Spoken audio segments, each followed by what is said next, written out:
Hello everyone, welcome to concept diary. और आज हम पढ़ेंगे ब्रांड इक्विटी के बारे में। So let's get started. Brand equity refers to the value premium generated by the company from their product with recognizable brand named as compared to generic product.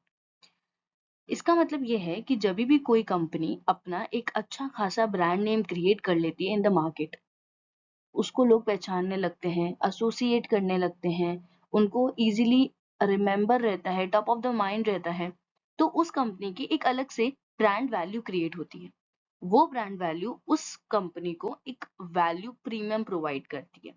Value premium मतलब कि एक extra addition value मिलता है as compare to the generic product. इसका एक simple example है, generic medicine and branded medicine का example easily ले सकते हैं। उनका जो प्राइस डिफरेंशिएशन है वो इस ब्रांड इक्विटी या ब्रांड वैल्यू की वजह से क्रिएट होता है। ये जो ब्रांड इक्विटी होता है ये एक इनटेंजिबल वैल्यू असेट है that the brand possess. You all know the difference between tangible and intangible assets.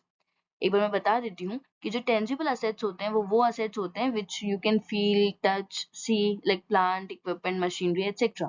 But intangible assets वो असेट्स होते हैं जो एक ब्रांड पजेस करता है, जो एक ब्रांड की गुडविल को इनहेंस करने में हेल्प करता है। ये जो इंटेंजिबल एसेट्स होते हैं ये ब्रांड इक्विटी भी इसका एक पार्ट होता है और वो कंपनी को फ्यूचर में गुडविल प्रोवाइड करता है, उसको एक ब्रांड एक प्राइस प्रीमियम अचीव करने में हेल्प करता है। कस्टमर अट्रैक्ट होते हैं उस ब्रांड इक्विटी की वजह से। तो ये बहुत इंपॉर्टेंट होता है किसी भी कंपनी के लिए अपने ब्रांड को इस तरीके से एस्टैब्लिश करना कि वो ज्यादा से ज्यादा ब्रांड इक्विटी हासिल कर पाए। Brand equity can be created by making brand recognisable, memorable, of superior quality and reliable.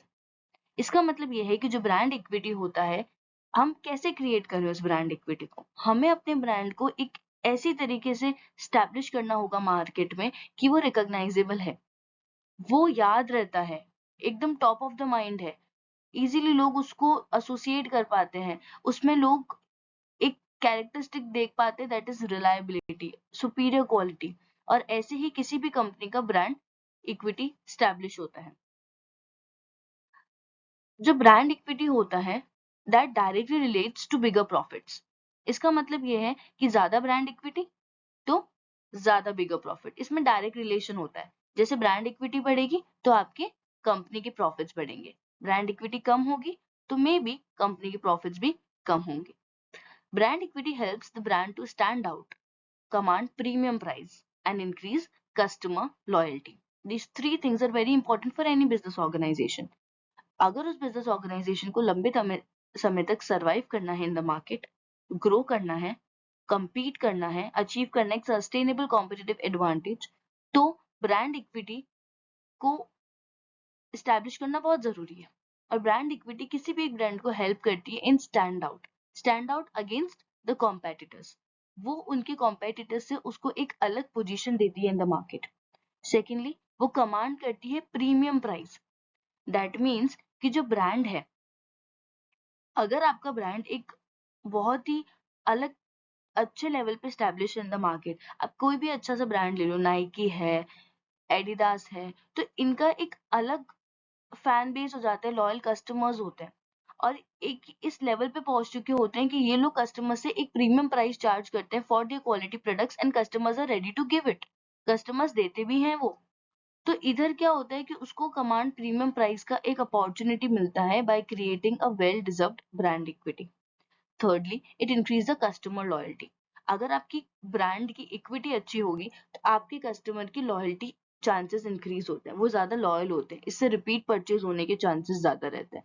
Overall आपका ब्रांड ग्रो करता है sustainably. Mass marketing campaigns help brand equity in creating brand equity. तो किसी भी brand की इक्विटी बनाने के लिए मास मार्केटिंग कैंपेन्स बहुत फ्रूटफुल साबित होते हैं। अगर कोई भी ब्रांड इनको फॉलो करता है तो एक बहुत अच्छा ब्रांड इक्विटी पे इम्पैक्ट देखने को मिलता है। अब हम पढ़ते हैं ब्रांड इक्विटी की डेफिनेशन के बारे में। We will read two definitions which is given by firstly American Marketing Association and second by Aker. American marketing association ने बोला है कि the value of a brand forms a consumer perspective. Brand equity is based on consumers' attitude about positive brand attribute and favorable consequences of the brand use. तो किसी भी brand की जो value होती है वो क्रिएट होती है कंज्यूमर के पर्सपेक्टिव से, कि कंज्यूमर का पर्सपेक्टिव एक ब्रांड को लेकर कैसा है, फेवरेबल है, नॉन फेवरेबल है, पॉजिटिव है, नेगेटिव है, उसका इंसाइट कैसा है, उसके परसेप्शन कैसा है किसी भी ब्रांड को लेके. अगर brand equity is based on consumer attitude and positive brand attributes, तो जो भी एक ब्रांड के एट्रीब्यूट्स होते हैं जो कंज्यूमर पॉजिटिवली लेता है, उसको रिकॉग्नाइज करता है, उससे एसोसिएट करता है, और ये सब आपका सही लिंक से जाता है और कंज्यूमर का रिस्पॉन्स जो आता है उन सब चीजों के ऊपर बहुत फेवरेबल रहता है, तो क्या होता है कि आपकी ब्रांड इक्विटी क्रिएट होना शुरू हो जाती है. एक और चीज पे इसका इम्पैक्ट होता है ब्रांड यूज. एक बार मैंने, ठीक है, मास मार्केटिंग कैंपेन्स के थ्रू या हेवी मार्केटिंग के थ्रू मैंने उसको खरीद लिया. अब वो प्रोडक्ट मुझे इन रियलिटी बहुत अच्छा लगा, तो उससे भी मेरी ब्रांड इक्विटी क्रिएट होती है by the use of experience. मेरा जो कैसा एक्सपीरियंस रहा है उस प्रोडक्ट या सर्विस को यूज करके. क्लियर है?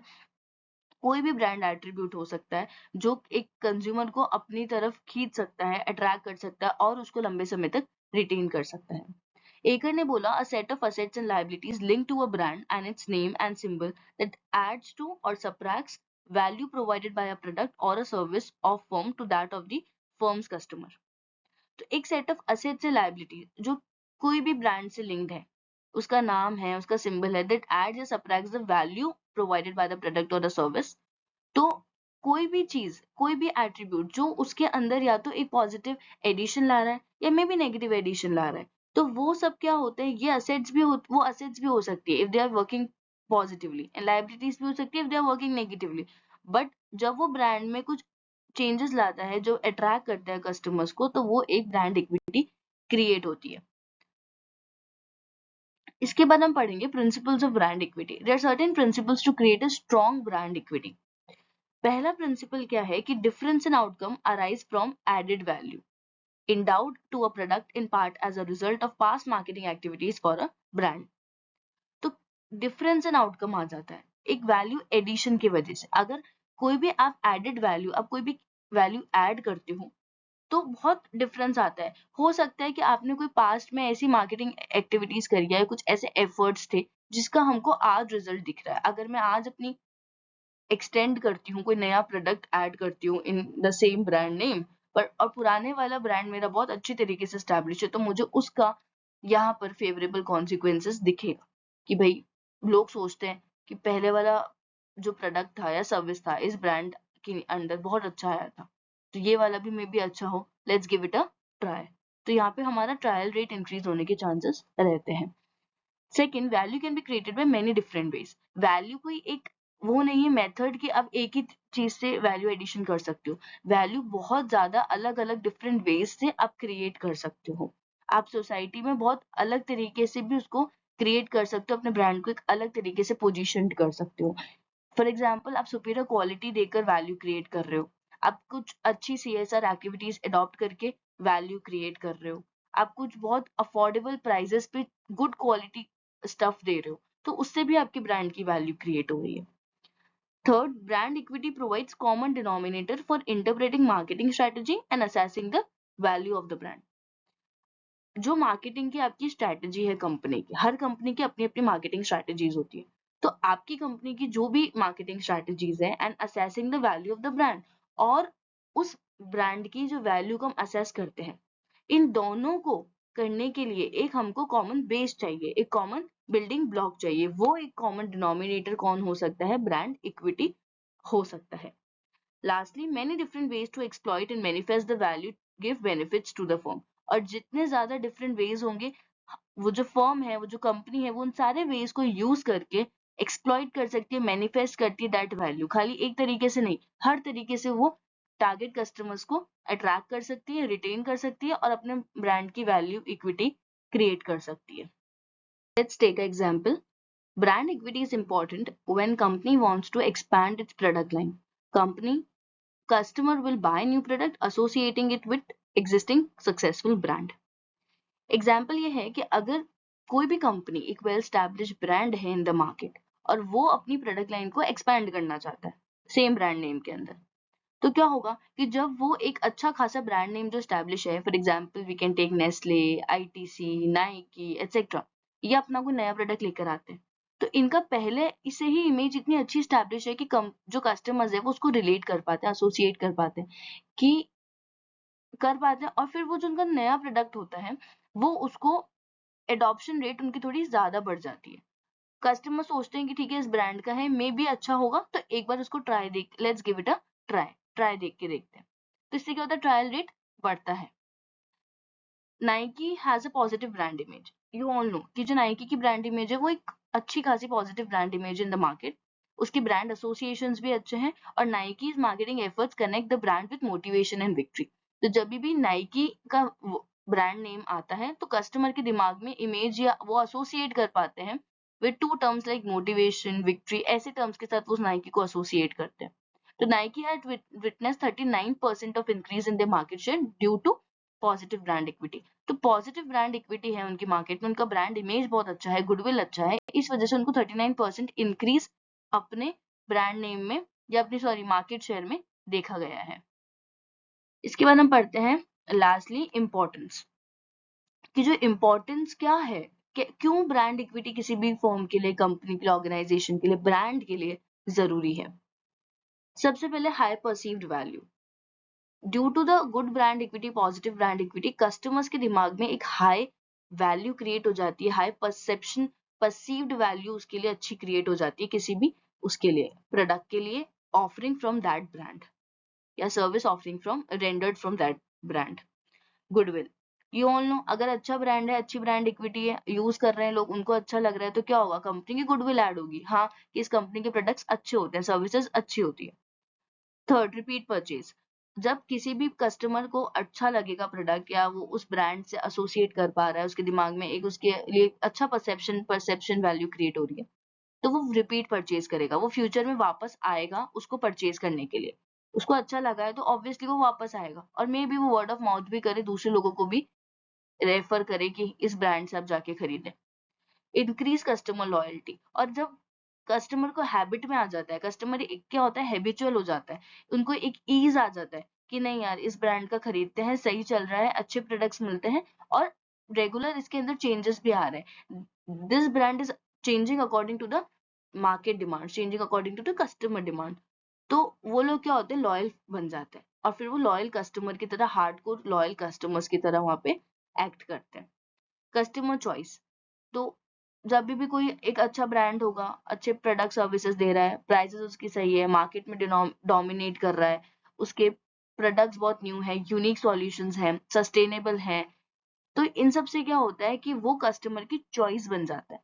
कस्टमर के पास बहुत सारे ऑप्शंस होंगे, ऑल्टरनेटिव्स होंगे, बट कस्टमर उसी ऑप्शन को चूज करे, ये ब्रांड इक्विटी का काम होता है कि कस्टमर को एक पोटेंशियल कस्टमर से कस्टमर बना दे। डिफरेंशिएशन, वो किसी भी ब्रांड को, अगर कोई भी ब्रांड के पास ब्रांड इक्विटी है, पॉजिटिव ब्रांड इक्विटी है, तो वो उस ब्रांड को मार्केट में एक अलग तरीके से पोजीशन करती है, कॉम्पिटिटर्स से अलग हटके पोजीशन करती है उसको, तो अपने आप डिफरेंशिएशन क्रिएट होता है। मे बी दो ब्रांड है, उनकी प्रोडक्ट एंड सर्विसेज में ज्यादा डिफरेंस नहीं है, बट उसकी अगर ब्रांड इक्विटी स्ट्रॉन्ग है as compare to the competitor, तो वो अलग ही पोजीशन हो जाता है in the minds of the consumers, और वो डिफरेंशिएशन उसको वहां से मिलता है। कॉम्पिटिटिव एडवांटेज, आज के जमाने में sustainable competitive advantage is very important. तो अगर लॉन्ग टर्म के लिए मुझे कॉम्पिटिटिव एडवांटेज चाहिए, तो I need this type of brand equity in my brand to.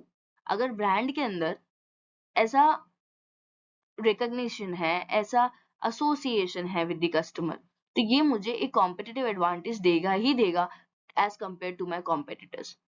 तो गुडविल जो होता है एक वो क्रिएट कर देता है, और वो एक रेयर रिसोर्स हो सकता है, वो एक नॉन इमिटेबल रिसोर्स हो सकता है, जो कि आप इमिटेट, कोई भी कॉम्पिटिटर होगा वो मे बी प्रोडक्ट या सर्विस को इमिटेट कर लेगा, बट उस चीज को जो गुडविल मैंने इतने सालों से मार्केट में रह के क्रिएट करी है किसी भी ब्रांड ने, तो वो उस ब्रांड इक्विटी को, उस गुडविल को इमिटेट नहीं कर पाएगा, उसको डुप्लीकेट नहीं कर पाएगा, उसको टाइम लगेगा, उसको इतना बिल्ड करना पड़ेगा मार्केट में रह के उतनी गुडविल, तो इतनी जल्दी तो वो उसको डुप्लीकेट नहीं कर पाएगा।